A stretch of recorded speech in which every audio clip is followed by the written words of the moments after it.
Coming up on iOS today, the App Store Award finalists have been announced. So Rosemary Orchard and I cover the entirety of the list. Stay tuned. Podcasts you love. From people you trust. This is Twit. This is iOS Today, episode 731, with Rosemary Orchard and me, Micah Sargent. Recorded Tuesday, November 26th, 2024, for Thursday, December 12th, 2024. App Store Award finalists. Hello and welcome to iOS Today, the show where we talk all things iOS, iPadOS, tvOS, visionOS, that HomePod software, many OSs we cover here on the show. And mostly this is our opportunity to help you make the most of those Apple devices you have purchased. I am one of your hosts. My name is Micah Sargent. And I am your other host here today, and I am Rosemary Orchard. Hello, Rosemary. How are you feeling today? Oh, I mean, I'm feeling like maybe I could accomplish more every day if I use some of these winners, because, you know, that is one of their taglines. But there's some really great apps that I would love to explore today. Yeah, so we have talked in the past about the winners at Apple's Worldwide Developer Conference. And at that event, Apple sort of showcases apps that make use of Apple's platforms in either novel ways or really impressive ways that really leverage those tools. This is not that. These are the awards that take place at the end of the year that come from the App Store editors, the people who are in charge of picking the apps that get featured on that kind of front page of the App Store every single day. So these are the finalists. There are 45, so we're definitely not going to be demoing all, if even most of them.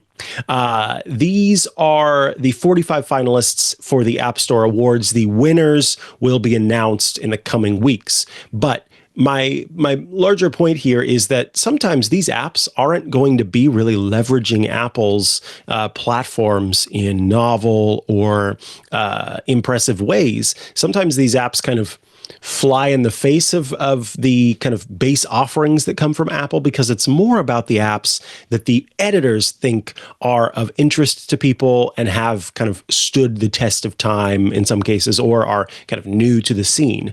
And so, yeah, it's not necessarily going to be developers making the best use of the system like we see at WWDC.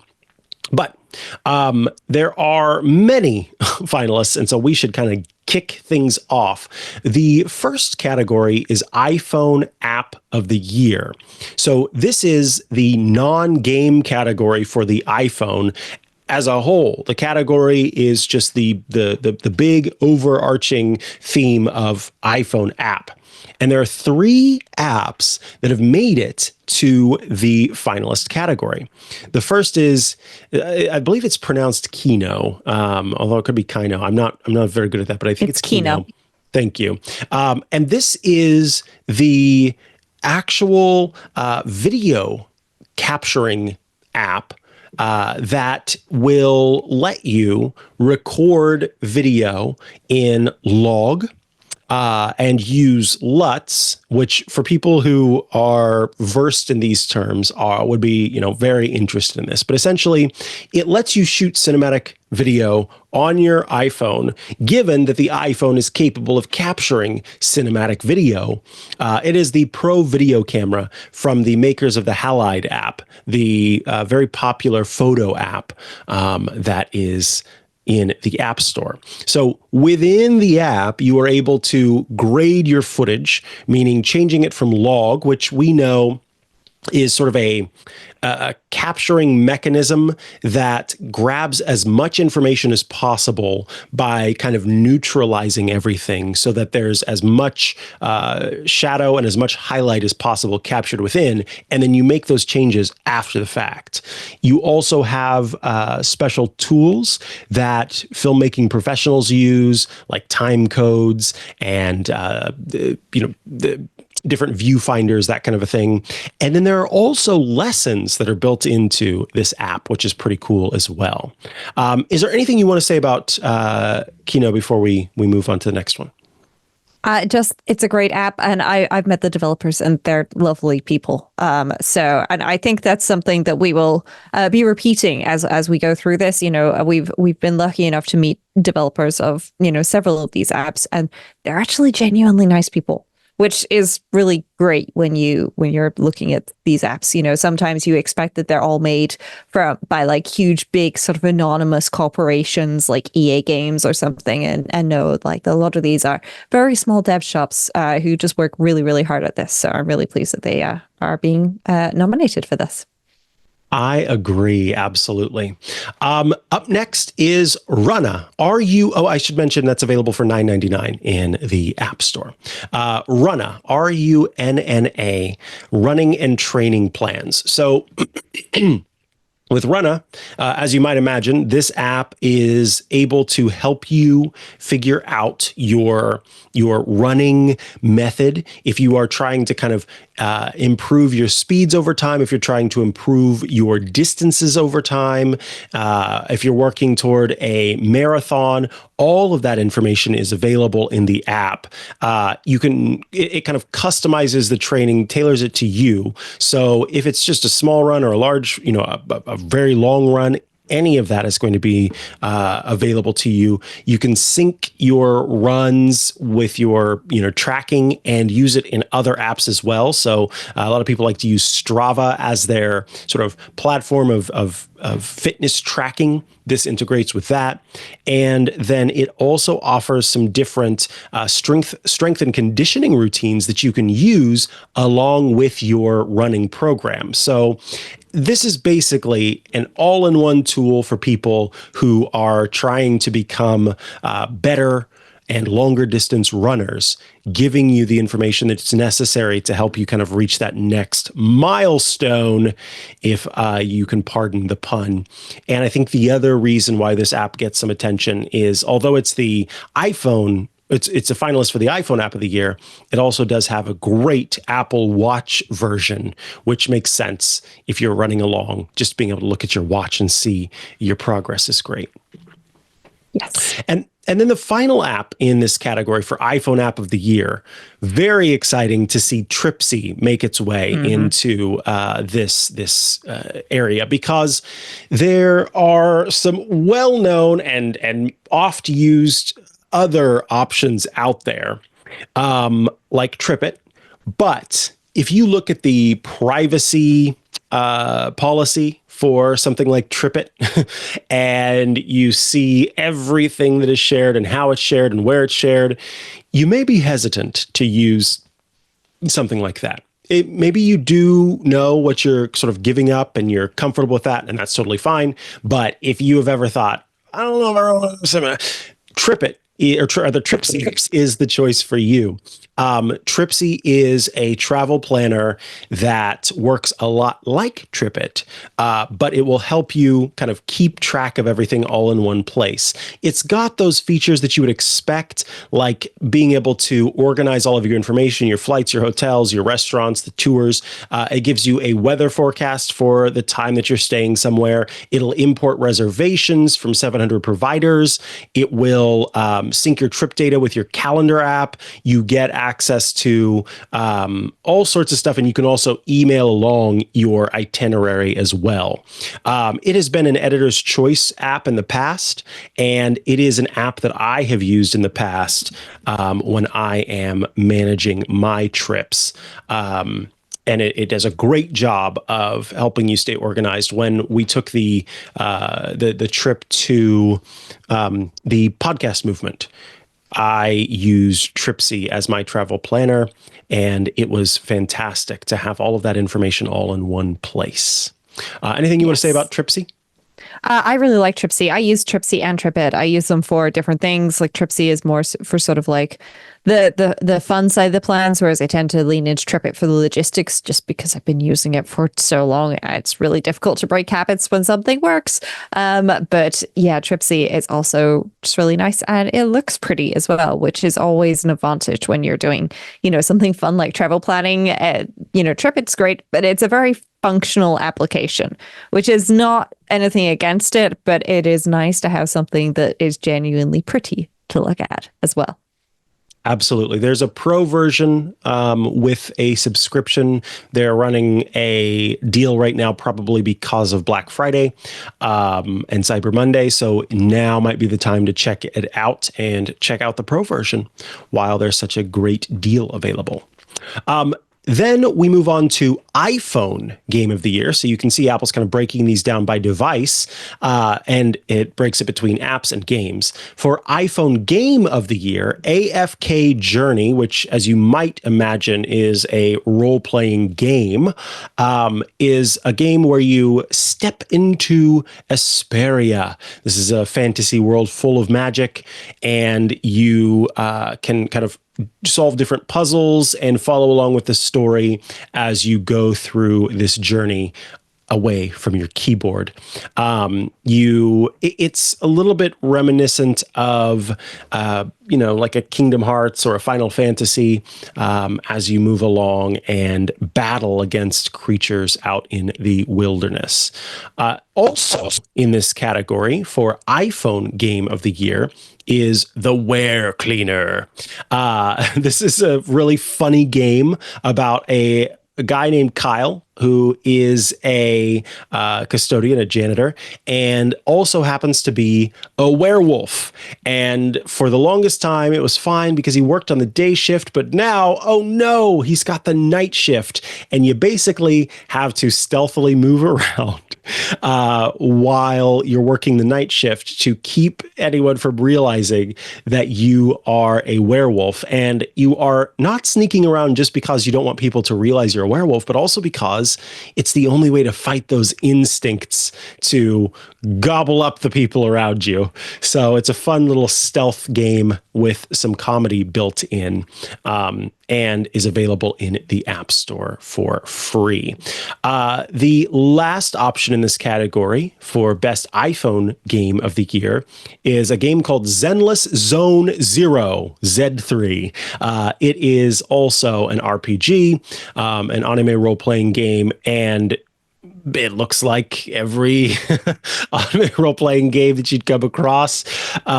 You have these kind of huge cutscenes, and you have turn-based strategy as you are making your way through the story and fighting against your enemies and upgrading yourself over time. Now, the iPhone games of the year are, of course, going to be the games that work well on the iPhone. That's the point of that. And so in that category, you're going to find games that have controls that are built for that device. Moving right along, we have the iPad app of the year. And that kicks off with a game for kids called Bluey Let's Play. You're probably familiar by this point with Bluey. If you're not, that's fine. But Bluey, Bingo, Chili, Bandit, the Australian dogs. And in this, you can kind of create different, it's basically a really simple game for kids that helps them to kind of create and explore a world and be able to have these kind of easy to play games. So there's not a whole lot of frustration as they're working on, their hand-eye coordination and things like that. Yeah. And there is a separate games category, but this one is really much more on the educational side of things versus pure entertainment, which is why it's in the iPad App of the Year finalist section rather than the iPad Game of the Year finalist section, because, it is puzzles and training education, as much as it is playing. Kids see it as a game, but they're actually learning things, which is always a really great way to sneak in education, just like sometimes you may sneak vegetables into their I was diet. thinking like veggies. Yes, absolutely. The next app for iPad is really cool. It's called Moises, Moises. And this app is an app for musicians who are looking at, learning songs, creating things. What this tool does is it lets you import music, and it uses AI to extract the vocals and the instruments from any song. And so what it will do is kind of separate those things, and it will automatically do AI chord detection. So you can learn how to play that as well. You can change the pitch. So you can take a song and bring it into your range. You can change the speed of a song. You can add different things like count in. And overall, you're able to set this up to learn how to play songs if you'd like, and keep those different areas in the your vocals and your drums and your bass, etc., all spread out using AI, which is really cool. It also has AI lyric transcription, so it can follow along to the song and add the lyrics. And I just think of all of the very, very talented people on social media who, play songs and learn songs to cover. This would be a great app for that. And it's called Moises. As you might imagine, it is available to download for free, but does feature a subscription that will give you access to more of the features than you would have otherwise. So there's a premium version that's $5.99 a month or $40 a year.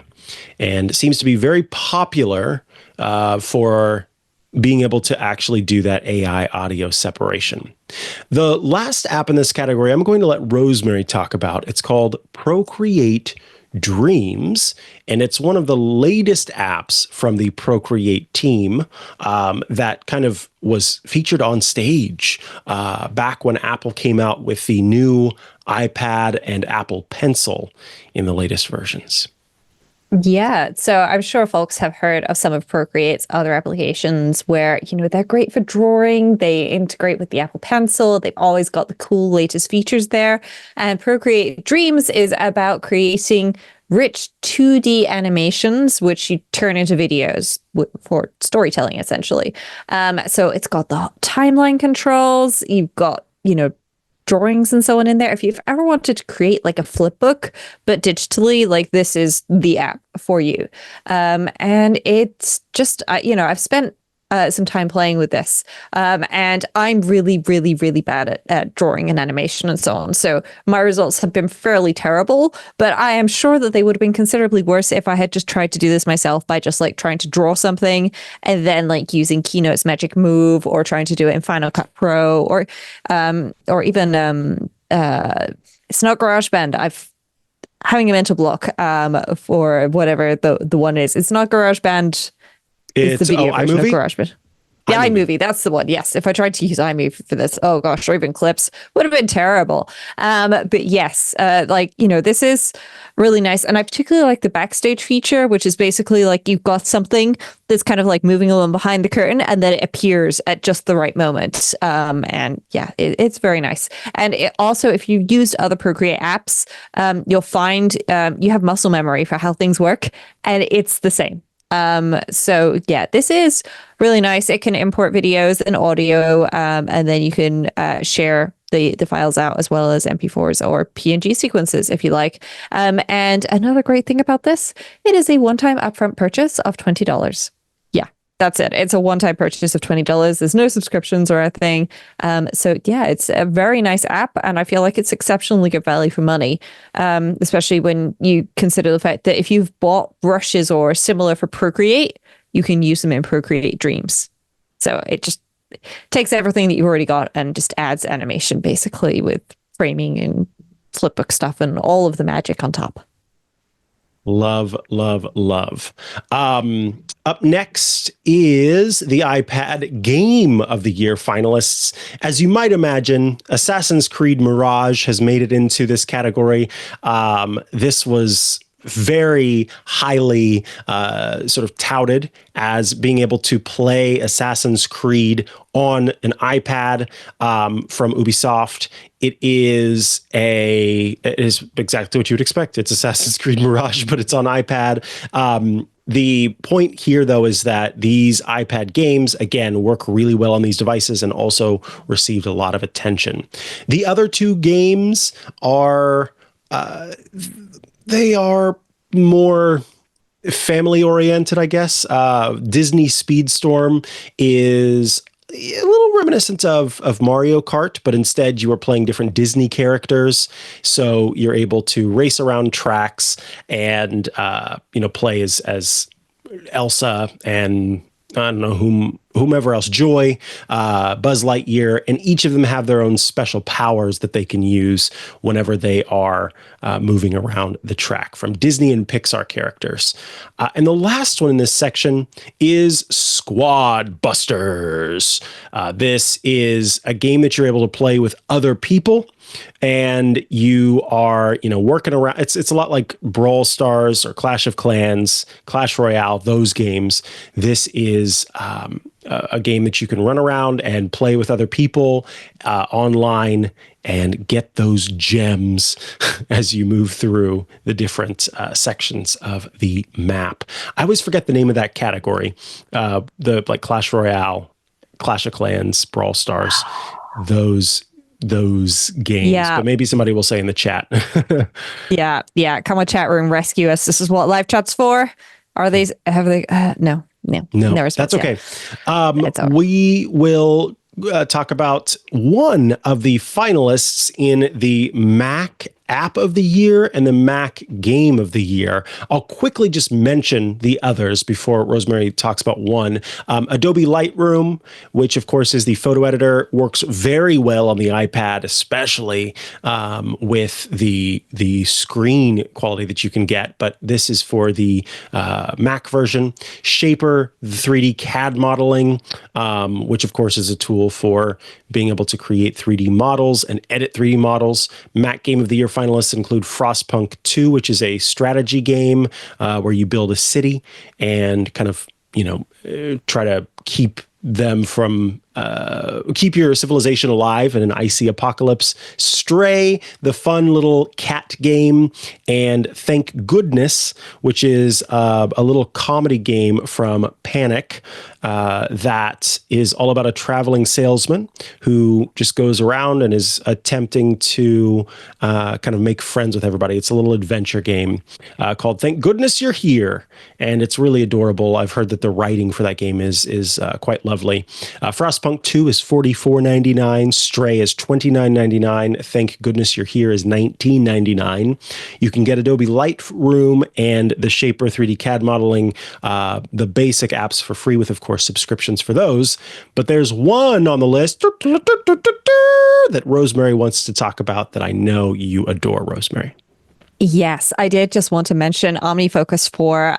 So Shaper, as a note, is also available on the iPad. And I do actually use that quite a bit for creating 3D models for 3D printing. But OmniFocus is the app that actually makes me get stuff done.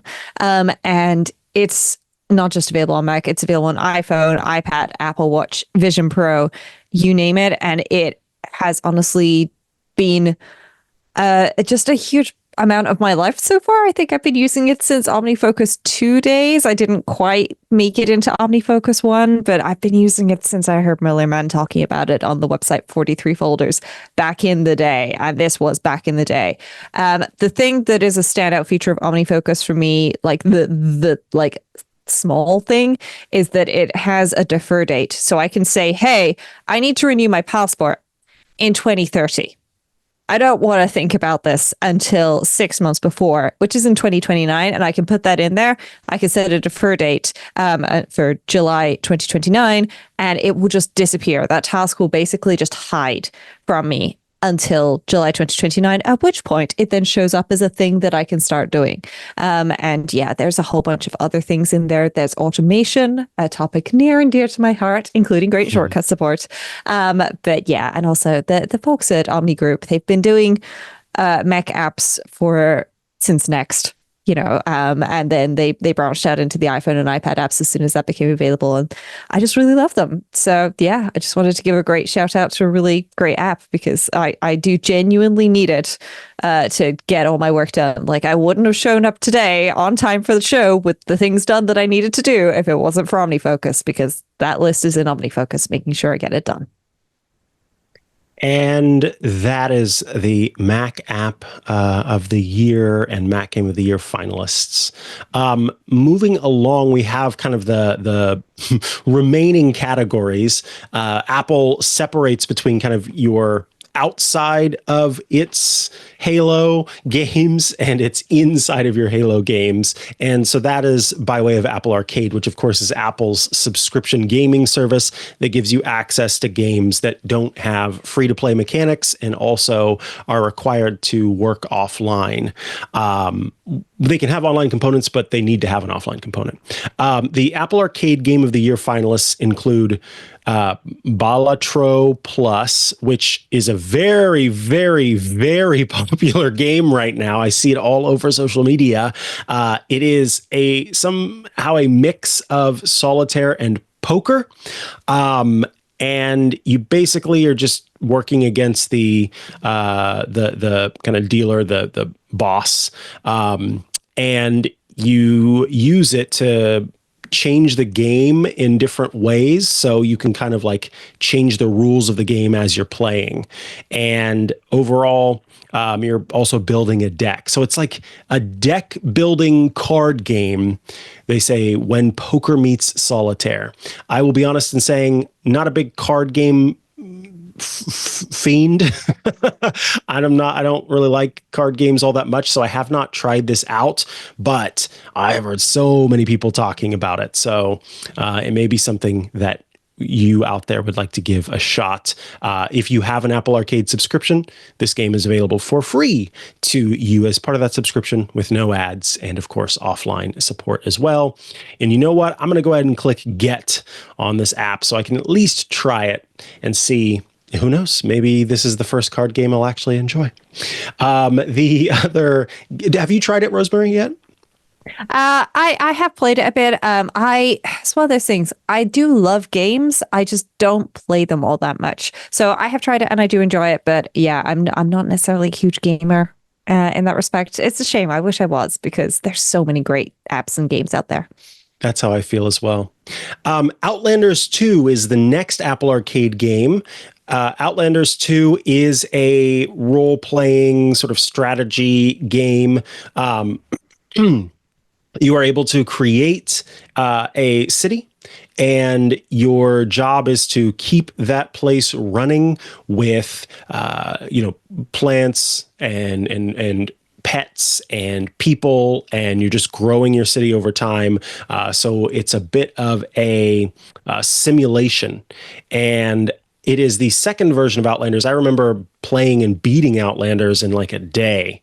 I imagine Outlanders 2 is probably a little bit more involved, but again, available in the App Store, Apple Arcade portion of the App Store. And then the last one is Sonic Dream Team, which is an adventure-based game where you are playing as Sonic, and just like you would on a console, you're moving around different stages and levels, and you're not just playing Sonic, but you're also playing the whole cast of characters, including Amy and Tails and Knuckles and some others, as you take on bosses like Dr. Eggman and everyone else. It is Dr. Eggman, right? It's been so long since I've played a Sega Sonic game.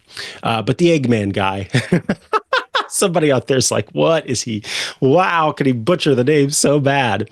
And we can't forget to mention Apple Vision Pro. Yes, Apple Vision Pro also gets its own categories for apps and games. Jig Space is one of the apps that I showed off when I did my review of the Apple Vision Pro because of how cool it was. You can use it to view and interact with 3D models. That was enough to make it cool to me. There's also NBA live games and scores, so you can watch games in virtual space, although they're not 3D games or anything like that.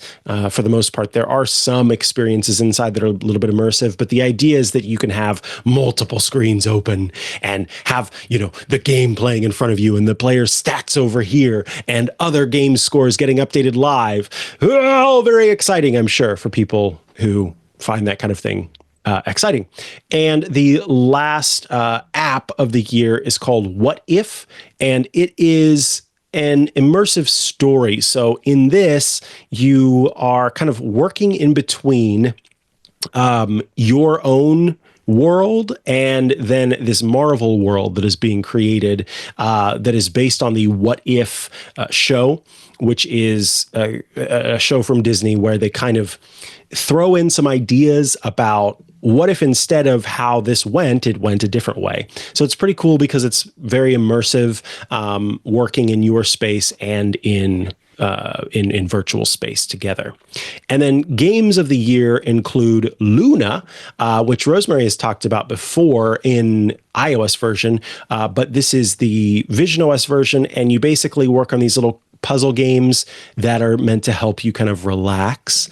Thrasher Arcade Odyssey, which is a lot like a rhythm game, but it is just incredibly psychedelic. The colors and the motions and everything else you interact with in this world as you kind of use your fingers to make things move in that space. And that is available for $19.99 in the App Store. And the last one is Vacation Simulator. This is for the creators of Job Simulator, who there's always been this idea of like, wait, why would I want to, in virtual space, go to work when I'm trying to escape work? That is where Vacation Simulator comes along now from the creators of Job Simulator. Available for $29.99 for the Apple Vision Pro. And Job Simulator is one of the most popular VR games in existence. So it's really cool to see that on the App Store for Apple Vision Pro in both its original format and, this Vacation Simulator version.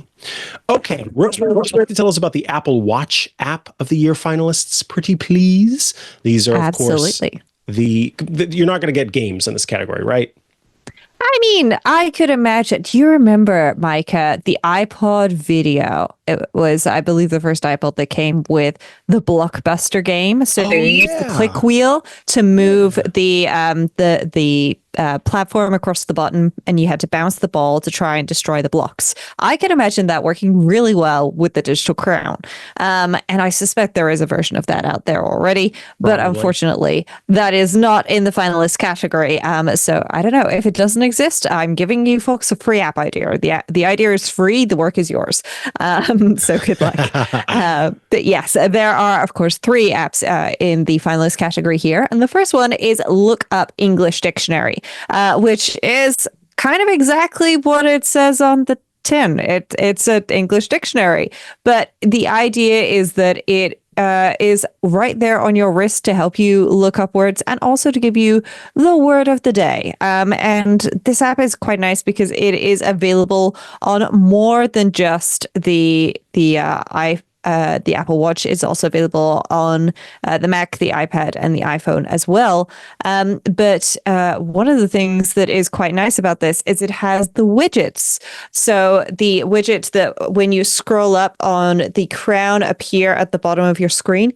Yes. Yeah, you can get one of those with the word of the day. So it doesn't matter if you're a native speaker or not, it can help you pick up some new words. Like, did you know that slake is to satisfy one's thirst? Well, now you do. And that is one of the examples from their screenshot. And this is just a really nice, pretty app to help everybody improve their vocabulary. Absolutely. So yeah, that is the first one. The second one is Lumi. Now, if you are a photographer or you just want to take some great pictures or you want to know like when is this golden hour anyway, for $6.99, you can get Lumi, which is available on Apple Watch, iPhone, and iPad. And it tells you when sunrise, sunset, and the golden hour are. And the golden hour is that hour right around sunset or sunrise where you get really beautiful light to help you take really great pictures. And the beauty of Lumi is this is available as a complication as well as an Apple Watch app. So it is a really nice way to just have that information show up straight away on your Apple Watch as you glance down at your wrist without having to go off and find other information or anything like that. So yes, I personally do really like Lumi, and I use it quite a bit. And then our final app in this category is Watch to 5K. Now, if you've ever heard of Couch to 5K, yep, this is the Apple Watch for it. So Couch to 5K is a program to try and get you off of your couch to running 5K. It is a 9-week plan, which is 30 minutes a day, 3 days a week. And it is a fairly standardized, widely spread, popularized fitness routine, which can be modified and adjusted to varying levels of health and fitness, which is really great. I have personally done it before.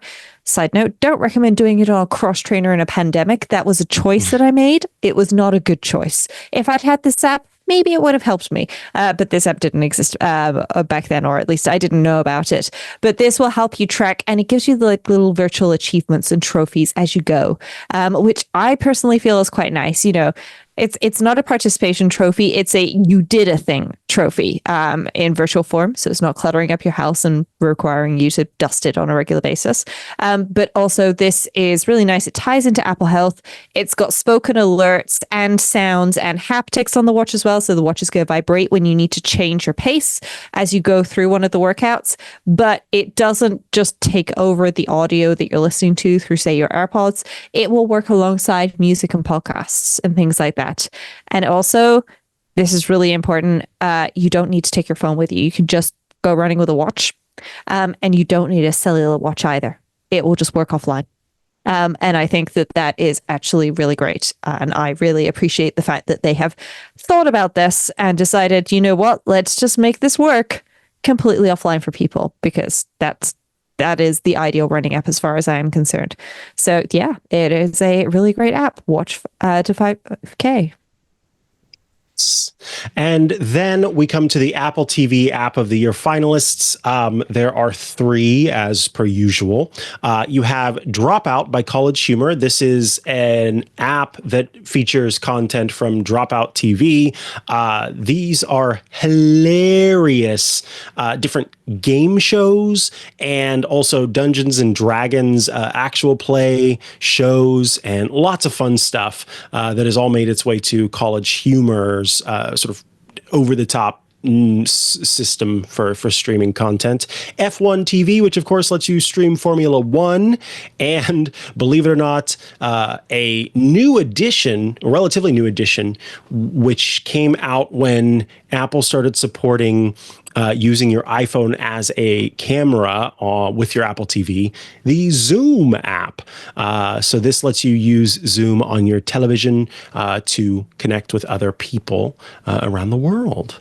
And then I'll briefly mention the cultural impact finalists. These are the games or apps that are attempting to make a difference, either through donations or through telling a story within the app or whatever it happens to be, bringing awareness to different things. As Apple puts it, by telling challenging stories with courage and care, helping us bring out our best selves and celebrating art in all its forms, these finalists made a lasting difference.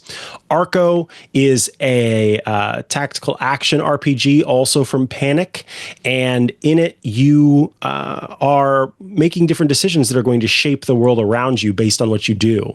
The Bear is a game about they call it an interactive bedtime experience, and you can kind of move along in different spaces, and it tells this very simple, not simple, I shouldn't say that, a very easygoing story as you move about. So you kind of try to get a bear out of its cave and lead it around as it talks about friendship and cooperation. There's Better Sleep, which helps you get sleep through different white noise, green noise, and other sounds. Brawl Stars, which is another, it's MOBA, that's the word, MOBA. And so that's one of those player versus player battle royale games. There's Daily Art, which just is an art history app. It gives you a new piece of art every day and tells you about it, tells you, who made it, where it came from, that kind of a deal. So you're always getting new artwork. And I'm going to also be installing that one. Really cool to just kind of check in and see what the artwork of the day is going to be and get some information about, who's created stuff over time. Then we have Do You Really Want to Know 2, which is a text-based adventure game that is kind of a role-playing game, again, played through text. And it tells the story from the perspective of the character Nick, who was featured in Do You Really Want to Know, the first version. Up next, we have EF Hello. This is a game for learning how to speak English. And it's kind of an easy, low stress way of learning English using AI as an English tutor. One of my favorites, which is the New York Times Games app, which now features many a New York Times game. There are lots of word games at this point, plus, of course, Sudoku. Oko, which is a way to better navigate. You can search for your destination, you get detailed turn-by-turn directions, and then it'll let you know when you're coming up on an intersection. So this is for folks who might need some visual assistance or to hear that there are special directions that you need to take when there is a pedestrian signal coming up, and it uses all of this to help people who are have low or no vision to navigate around the world. You get haptics, you get audio, you get color cues, and all of this helps you cross different intersections safely and get to where you're trying to go. Partyful, which I love. This is it's kind of like modern Evite. You create these event pages, and the RSVP works really well. But you can have people kind of sign up. They get text blasts whenever you are saying, "Hey, this is going on." You can use it to help everybody find a time. You can also feature a chip-in option so that people can send money via Venmo or Cash App or PayPal to help cover whatever event that it's going to be. Afterward, you can post photos in this. It's really cool. I have attended a couple of events where the host had used Partyful to set it up, and I really appreciated the system. I thought it was great, the way that it worked. Pinterest, or as our dear Paul Thurrott of Windows Weekly calls it, P-interest. Pinterest is, of course, the app where you can collect different photos and things in kind of a mood board, and it's full of crafts and different inspiration and different ideas, and I'm not surprised to see it on the list. And last but not least is a game called The Wreck, which is an adventure game, and it tells the story of a failed screenwriter named Junon, who is working through the most pivotal day in her life. If I remember correctly, she is going to the ER because her estranged mother is in critical condition. And so it's all about kind of navigating that. It's a really powerful visual novel. I wanted to ask you, Rosemary, any of the apps on the list you want to talk about in the cultural impact finalists? Not necessarily. I am just going to say, like, Pinterest can be used for more than just creating mood boards. Like, my family have used it for wish lists in the past. We have ended up moving over to Apple Notes, just because it's a little bit easier for my grandmother, who doesn't quite get Pinterest. But it is just a really nice way of putting together, like wish lists or idea lists for things. And I love to use it for gathering gift ideas for people, because it kind of gives me like an overview. And also within a board, you can have different sections. So I have like a whole board for my dad, for example. And then I have a section for this is what I'm getting him for Christmas, where I've moved things that I'm specifically getting him for Christmas, which also kind of helps work as a little reminder of, yeah, so I've already bought him like 5 things, and I probably need to stop Christmas shopping for my dad now, and maybe do some Christmas shopping for my mom, who, don't worry, her presents are on the way too. But it's still November as we record this, so I think I'm ahead of the game. I'll be all right. But yeah, I do really like it for more than just its intended purpose. It is really handy there. Absolutely. Folks, that is the list of the App Store Award finalists. As we mentioned, the actual winners will be coming out in the coming weeks. So be sure to stay tuned to that App Store Awards story for more there. I would love to know if there is an app or a game that you think should have absolutely made it onto the list that didn't make it onto the list. Tell us about it. I want to hear which one you think should have been there. And we thank you so much for tuning in today to this episode of iOS Today. If you out there would like to become a member of the of Club Twit, then now is your time, because we, for a limited time, are offering 2 weeks of Club Twit for free, so you can try it out and see what you're missing at twit.tv/clubtwit. After the fact, you will join for $7 a month, or we encourage you to join for $7 a month.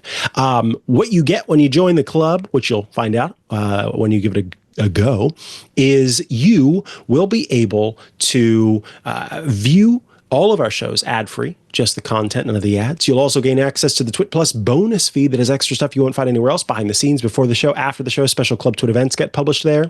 Access to the members-only Discord server, and special live events like my live event that I have every month called Micah's Crafting Corner. As I continue on, we're getting more and more people each time. I just had a delightful new person join this last time, and we got to the end of the hour that we spend together, and they were like, wait, you're only going for an hour? Come on, let's keep crafting. So that was a really awesome moment. So yes, be sure to tune in to that. I am actually, this coming month, where I usually do the show on Wednesdays or the gathering on Wednesdays at 6 p.m. in the third Wednesday of the month, I'm actually going to be doing it on the third Thursday of the month, which is December 19th at 9 a.m. instead of at 6 p.m. So that way people across the pond are able to join as well. I've had some folks say who are European or otherwise outside of the US who said, please, can we try it at an earlier time so that they can join too. So be sure to tune in December 19th at 9 a.m. to watch and join us for crafting. But all of that is part of Club Twit. So twit.tv/clubtwit, $7 a month to join. And again, 2 weeks free for a limited time. Those of you who are already members, twit.tv/clubtwit/referral. That's going to give you access to our referral program where you can earn free months of Club Twit. Rosemary Orchard, if folks want to follow you online and check out all the great work you're doing, where should they go to do so?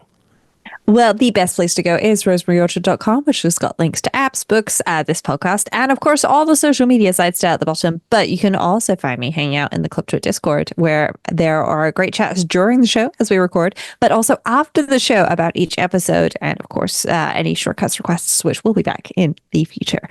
Micah, where can folks find you? If you're looking to follow me online, I'm at Micah Sargent on many a social media network, or you can head to chihuahua.coffee. That's CHIHUAHUA.coffee, where I've got links to the places I'm most active online. Thank you for tuning in to this episode of iOS Today, and we'll catch you again next week for another episode. Bye-bye.